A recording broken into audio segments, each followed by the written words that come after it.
When the internet began, bulletin board services, or BBS, became the first online communities of the so-called information superhighway. Using their phone lines, people logged in from all over America to talk about sports, games, movies, and on one BBS in particular, share their ghost stories. Over time, those communities all went dark, except for one lone server that continues to operate somewhere in an unknown part of Pennsylvania's Rust Belt. A relic of the 1990s, veiled in mystery, it is a digital archive of humanity's strangest encounters with the unknown, as told by the people who experienced them. My name is Brandon Schexnayder, and you are listening to Fear Daily. Subject, Deadfall. User, Max12. Posted, October 12, 1998.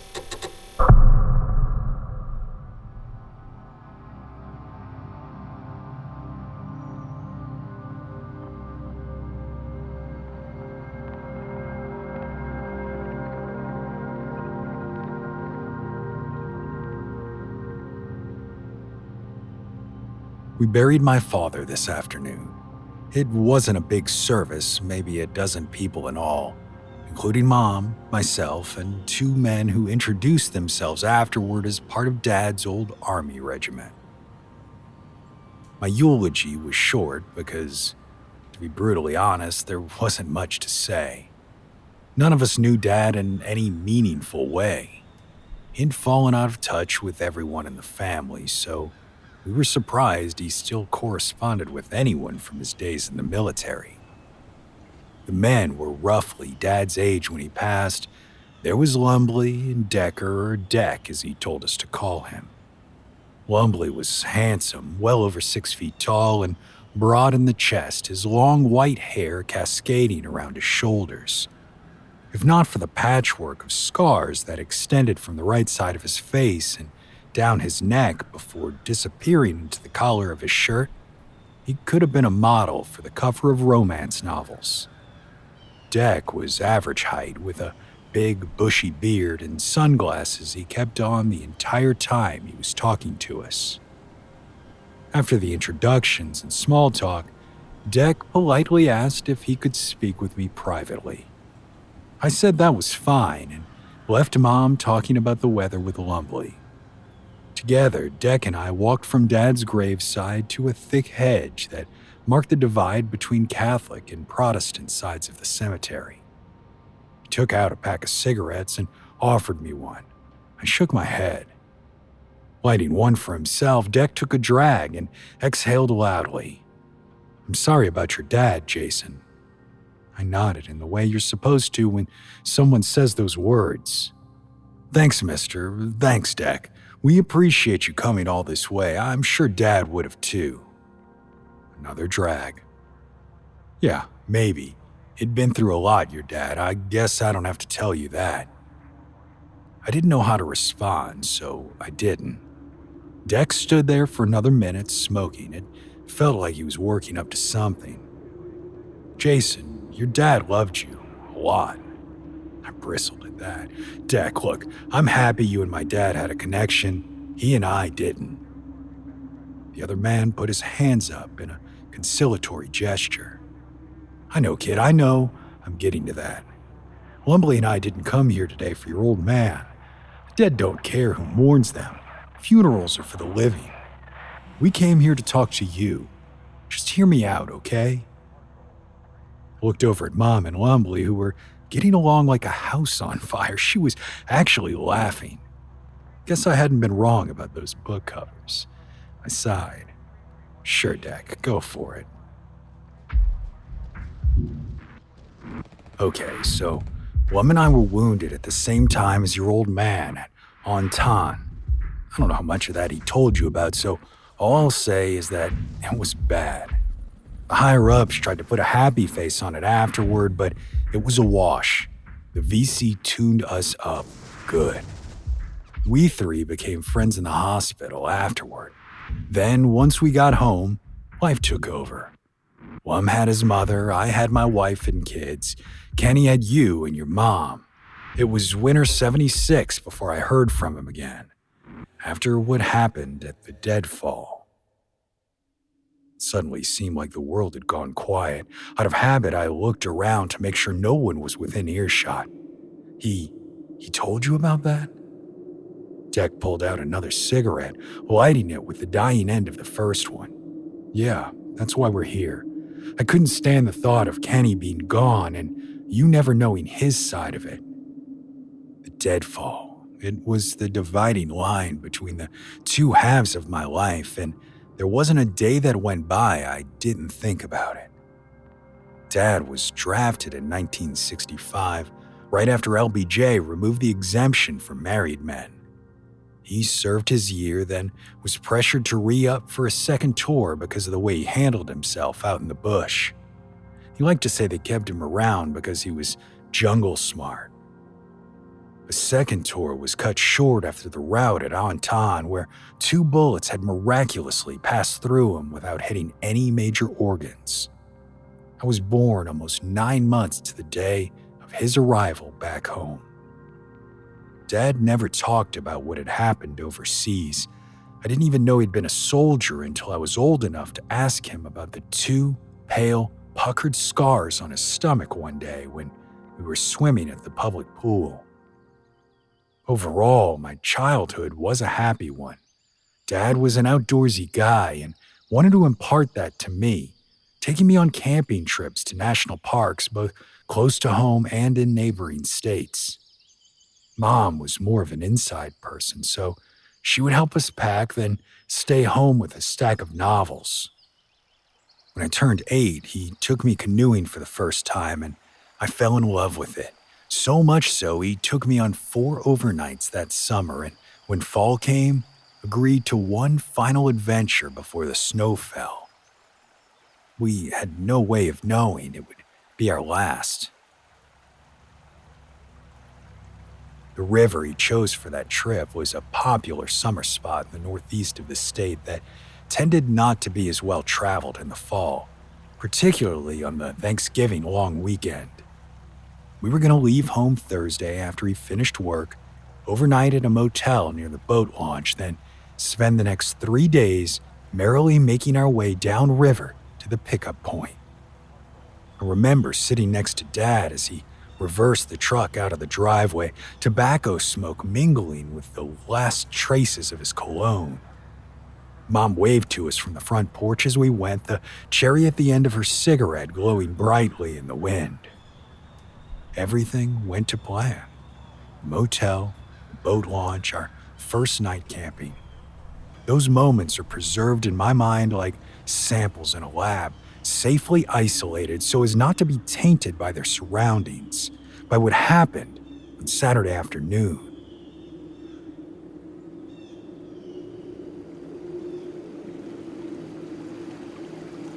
From the time we put the boat in the water until we encountered the Deadfall, a downed tree across a narrow point in the river, we hadn't seen a single other person, which suited me just fine. It made me feel like we were explorers, Dad and I, charting new courses in strange lands like Lewis and Clark.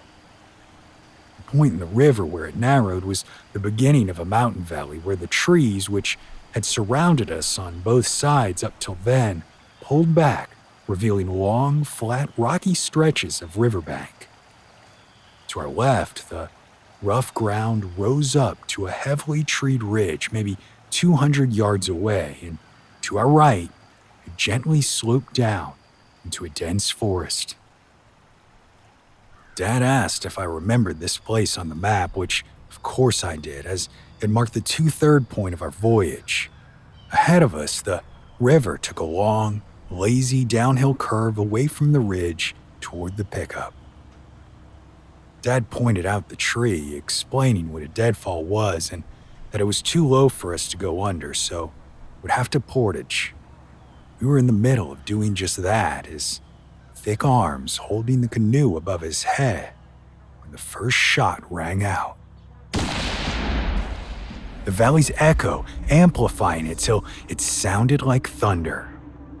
And In fact, I thought it was thunder until Dad stiffened, his head swiveling toward the ridge on our left. A second later, he tossed the canoe onto the rocks like it weighed nothing, then wheeled on me, screaming at top volume for me to run to the trees.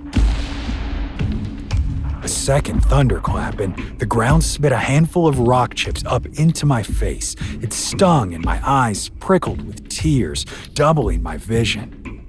The next thing I knew, I felt myself rising up into the air and a heavy shoulder press into my belly. Dad had thrown me over his shoulder, and the ground was rushing past me as he ran away from the water. Third thunderclap, and I heard a sizzling sound as Dad's Levi split open like a lip, exposing the hair on his thigh. I was more frightened than I ever had been before. My world had quite literally been turned upside down for reasons I couldn't even begin to understand. All I could do was cry. By the time the fourth thunderclap came, we were into the trees, and it wasn't quite so loud.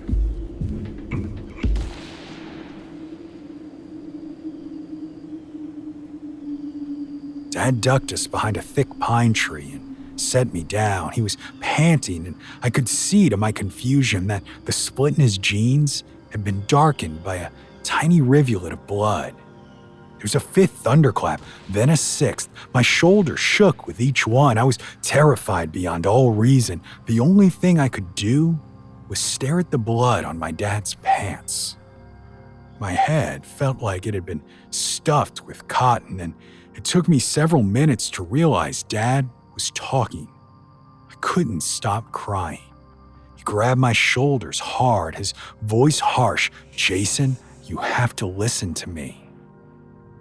My neck wouldn't cooperate, wouldn't raise my head to look at him. Instead, I watched the tears spatter down onto the rocks at my feet. For the first time in my life, he hit me. A slap that made my ears ring. It had the intended effect of jarring me back to reality enough that I could look at him. There was a hardness in his eyes I'd never seen before, his expression flat and emotionless. "Son, I'm sorry, and I promise to never do that again, but I need you to focus. Are you listening?" I sniffled, nodded. "Do you understand what's happening?" I heard thunder, and you're bleeding. Why is thunder making you bleed? Why did you throw our boat away?" A flicker of tenderness passed across his face, gone in an instant. "That wasn't thunder, Jason. Those were gunshots. Someone on the other side of the river was shooting at us." Even though the words made sense individually, I couldn't wrap my mind around the reality of what they meant. But why? It doesn't matter. They just are. Whoever it is probably dragged the Deadfall into the river themselves. Dad looked back toward the river. There's no cover between the water and the tree line, so once you're in here, you're in here. They knew exactly what they were doing. They made sure that the only way out was deeper into the forest, which means... He stopped talking. His breath steamed into the air as he chewed the inside of his cheek. Mom said she always knew Dad had something on his mind when he started doing that. She said it was his tell. "What, Dad? What is it?" He let out a breath. "They'll have booby-trapped the forest. It's impossible to know how much or how far back it goes, but they've sure as shit done it." Booby-trapped, like Tom and Jerry? Again, that flash of tenderness and something that, as an adult, I can recognize as pity. A little like that, except if we fall into one, we won't get up again like they do. Do you understand? He didn't wait for an answer before putting his hands on his hips and looking out toward the dense brush. When he spoke again, it was almost to himself. There's no way they rigged explosives. If they're willing to take shots at a kid, it's about the hunt. They'll want to finish it themselves. That means snares, pressure switches, counterweights. Again, I understood some of the words, but not their implication. What does that mean, Dad? He swung back around to face me. His jaw was set in a grimace, his eyes hard. I barely recognized him. It means walk behind me and step where I step. Don't speak unless you have to. And if I tell you to do something, you do it. Not if you understand. I went to speak, but he clapped his rough hand over my mouth. The palm was so big, it squished my nostrils shut at the same time. I said not if you understand. His voice had dropped down to a growl. I couldn't breathe. My heart pounded in my chest, and I felt a flutter of panic at what may have been my first fully formed adult thought, that I could very well die here and now at the hands of my own father before anyone else could get to me. I nodded frantically, and his hand came away from my mouth. I filled my lungs with cold mountain air. Good boy. Now stay low and watch my feet. The only way we can go is east, so we're going to push on that way, into the woods, and see if we can find a way out.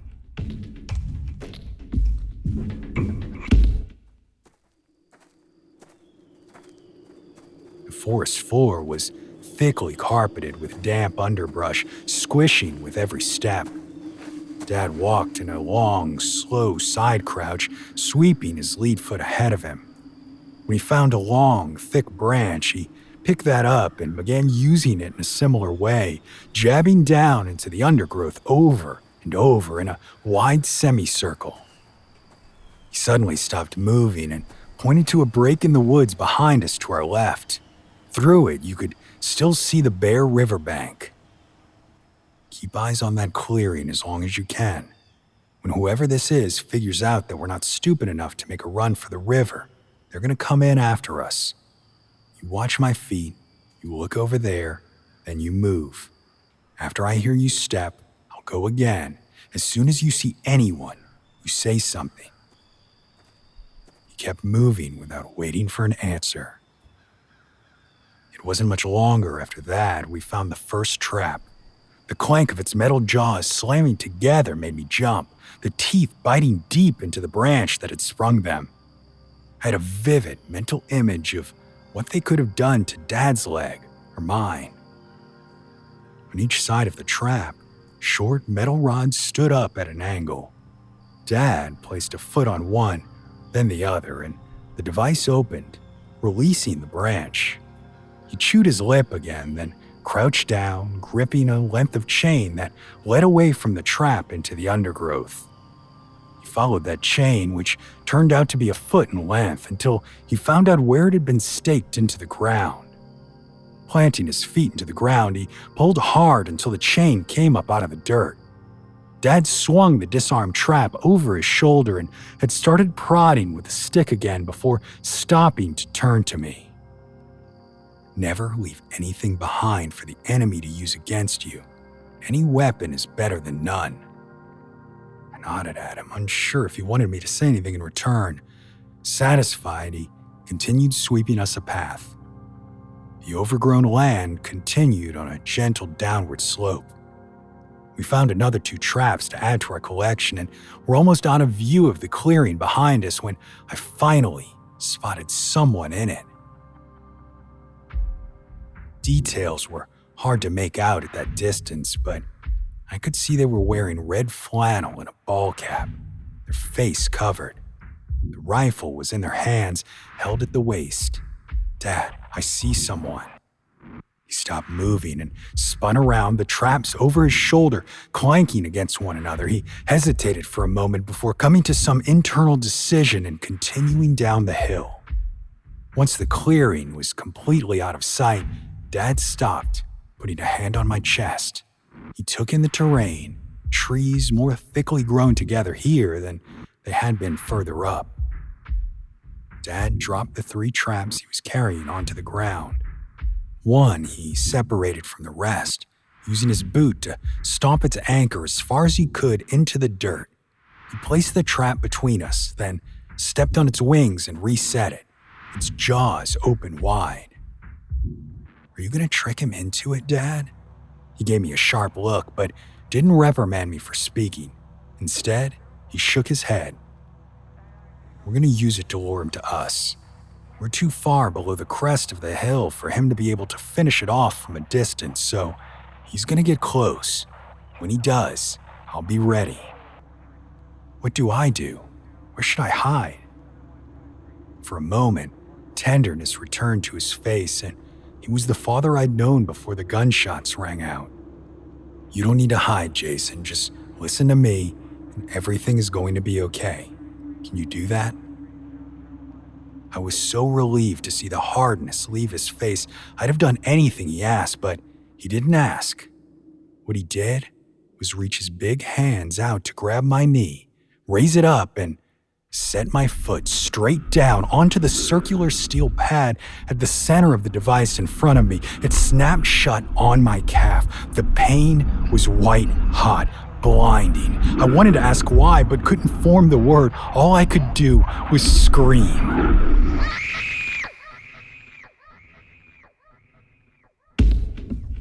Dad's face was again an unreadable mask. He picked up the 2 remaining traps and ran away through the underbrush until he was out of sight.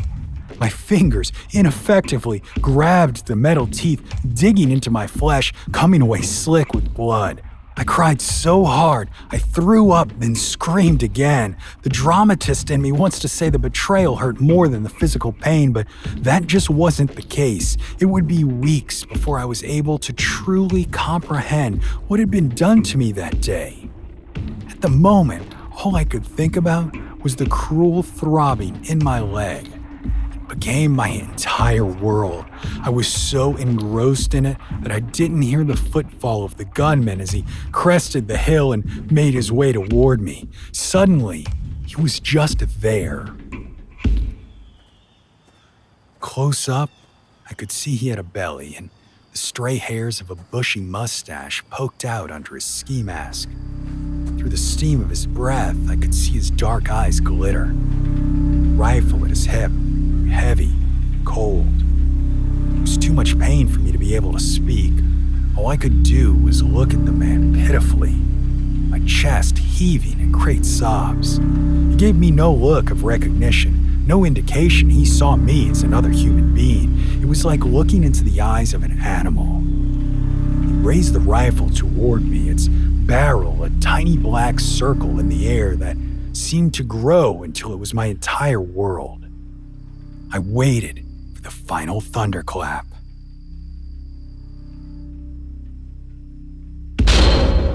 Out of nowhere, there was a terrible scream, followed by the metal snap of another trap crunching into flesh and bone. The gun barrel dropped away from my face, and the world returned. Dad was there now, and the man was staggering, his gun on the ground in front of him where it had fallen. Freshets of blood ran down from his forehead where the teeth of the trap had bitten in. It ran into his eyes, which were wild with pain. Dad must have snuck up behind him and swung the trap down on top of the gunman's head. Dad reached down and picked up the discarded rifle. He pointed it at the man's chest and pulled the trigger. Once his body hit the ground, Dad racked one more shot, firing it directly into the ski mask before tossing the rifle aside. Afterwards, he came to me and gently released the trap, the agony in my calf spiking white-hot one last time.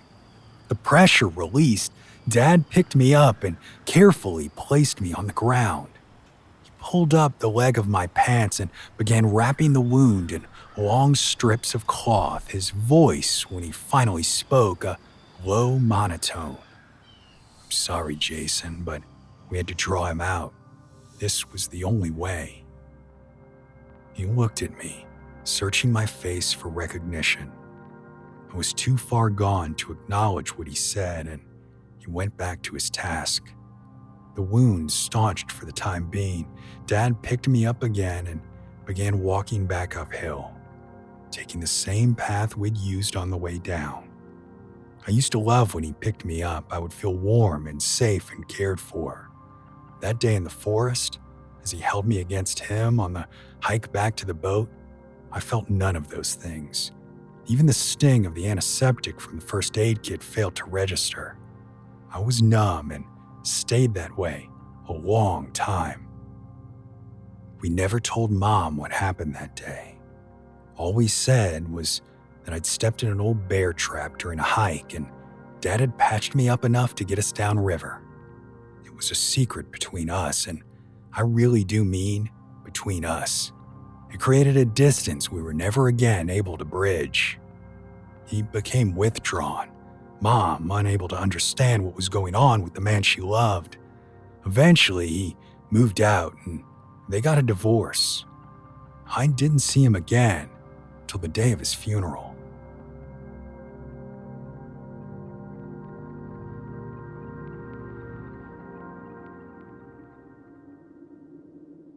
Deck flicked away his half-smoked cigarette. It's fucked up. There's no two ways about it. What he did that day ate away at him, son. In my life, I've known some people who've done bad shit, then tried to make amends. Not a single one of them felt as guilty as your old man. Could he have done it a different way? I don't know, but I do know that in the Army, they trained us to do what we had to do to get the job done. What mattered was everyone coming home alive. Sometimes that meant turning off the good part of yourself for a while. What they don't tell you is that you can only turn it off so many times before you can't turn it back on again. That's what happened to your dad. To keep you alive, he had to kill the soft parts of him. He would sometimes call me when he'd be drinking. You could never be sure what mood he'd been in, but every time, without fail, he'd come around to saying that everything good about him ended that day in the forest. A mix of anger and grief welled up in me. I took a moment to make sure it stayed in check. If he thought that, why didn't he ever talk to me about it? Why didn't he say sorry? Deck frowned. My wife, Brenda, she likes foreign movies. Years ago, she made me take her into the city so she could see one. It was Swedish, I think. It wasn't much of anything to me, but she loved it. There was one bit, though, this thing one of the characters said. I liked it so much I wrote it down after. Every gift involves a sacrifice. If not, what kind of gift would it be? You, your mom, the life you guys all had together, that was the sacrifice your old man gave so you could have a future. Whether he did that the right way or the wrong way isn't for me to say. I just came here to tell you that your dad loved you right up until the end. He offered me his hand. I shook it. He nodded and walked back in the direction of Mom and Lumley. The wind blew a curl of dried leaves across the grass in front of me. I stood there watching as the two men said their goodbyes before heading off toward one of the few remaining cars parked alongside the road.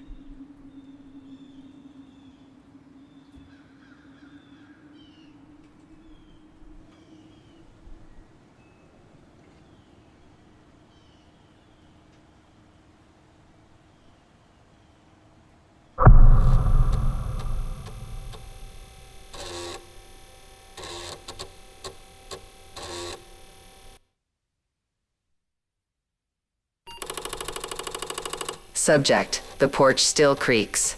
User: X1P0JX. Posted October 29th, 1997.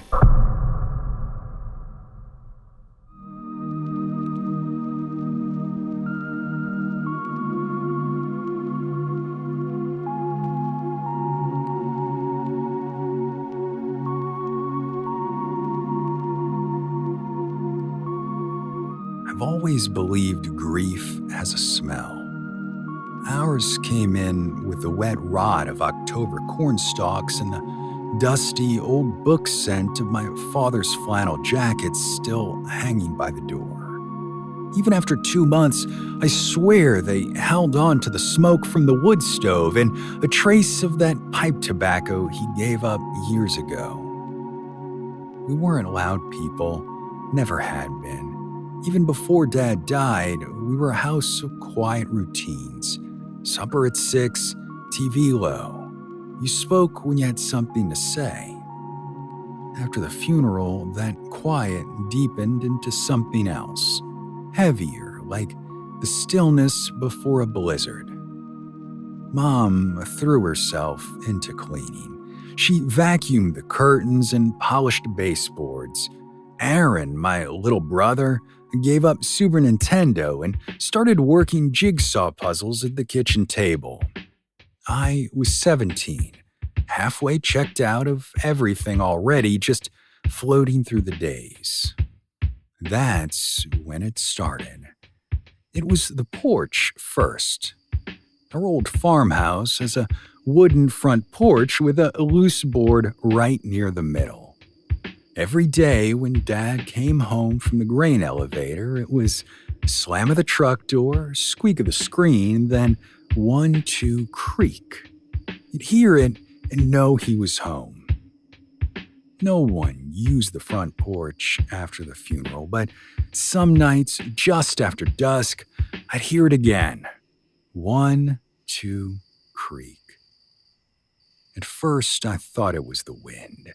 Out here, the wind can sound like anything, but the pattern was too perfect.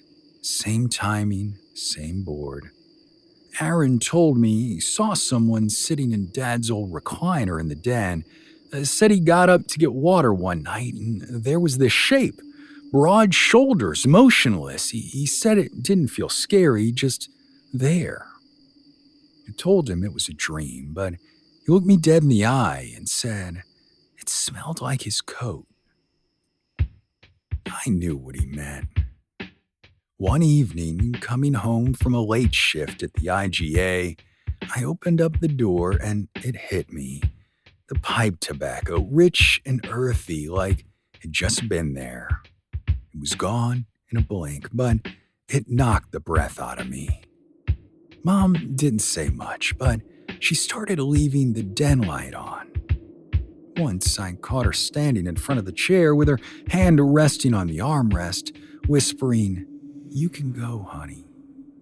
But the next night, the light was on again. These little things kept piling up. The basement light started flipping on by itself. The radio in the garage, an old dusty boombox, would start playing Dad's Sam Cooke tape. One time, the Braves game came on by itself in the den right around dinner. Dad never missed a Braves game. And that porch, it still creaked every night. Then came the storm. It was mid-October, one of those fast-moving systems that roll in off the plains. Thunder like the sky was breaking open, wind howling like a train. Around 2 a.m., the smoke alarm went off. We all jumped out of bed, hearts racing, but there was no smoke, no fire, except the basement door was wide open. Now, that thing sticks like hell. You gotta yank it, but there it was, hanging open like someone had pulled it in a rush. Mom grabbed a flashlight and we followed. The back corner of the basement was flooding. Sump pump had failed. Cardboard boxes were stacked along that wall, his journals, our baby albums, and the shoebox full of letters he wrote to Mom while he was stationed in Germany back in '74. All of it would have been lost by morning. Mom knelt down on the wet concrete and just started crying. Not loud, just quiet sobs, her hand over her mouth. "I know that was you," she whispered. After that, we weren't afraid anymore. It felt like it had stayed, not to haunt us, but to help, to keep watch. The house felt fuller, lighter in a way. Sometimes the front porch creaks and Aaron smiles. Sometimes the boombox plays "A Change Is Gonna Come" while I'm doing homework. Sometimes the TV just happens to be on the Weather Channel. You see, Dad loved tracking the radar like he was some kind of amateur meteorologist. He never made a big deal out of things when he was alive, and why would he now? We truly believe he's still here. One hand on the back door, one boot on the porch, watching over his people. After all, the porch still creaks every night. Always the same rhythm, 1, 2, creak. Some ghosts don't come to scare you. They come to say, I'm not done loving you yet.